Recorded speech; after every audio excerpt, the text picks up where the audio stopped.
grew up with traditional country in my family, and I found a Ralph Stanley bluegrass record, and I put it on. I was really interested when I was in high school, and so I started getting more into that raw form and more into like traditional fiddling and old-time music. I actually started as a classical violinist, and whenever I went to Denison University, they offered a bluegrass major, and so I was like, well, I'll just try it out. And sophomore year, I wound up switching majors because I just fell in love with the genre. Well, the heat's in the tools, boy. That's what that old boss man would say. Keep my muscles moving on a cold winter day. So I'm trying. What we play is kind of an older version of bluegrass. It's kind of the pre-commercial music before bluegrass came along. We do songs from the Civil War era, from the Prohibition era. This music is very organic and kind of traditionally passed down. I usually just call it like mountain music or bluegrass or old timed.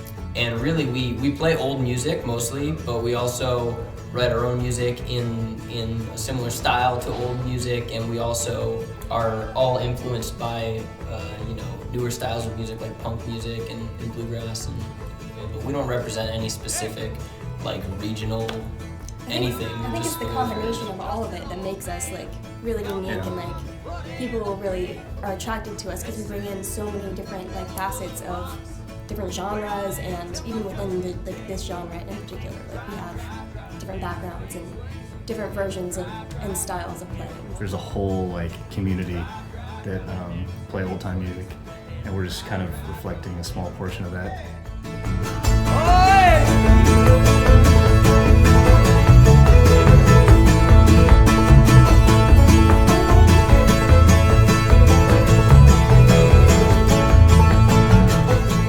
I think it's kind of a surprise that we're so young. We're playing music that's 120 years older than us. But at the same time, I think it turns a lot of people on with the kind of music we're playing because they don't expect it.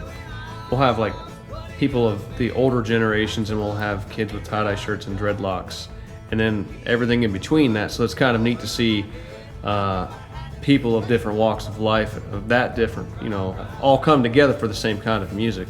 People, whether they recognize the difference between old-time mountain music or bluegrass or any other genre of music, they just like it because it's full of energy. People like fast, loud music, kind of like punk music. We just sit down and play and have a good time, and they say there's so much energy.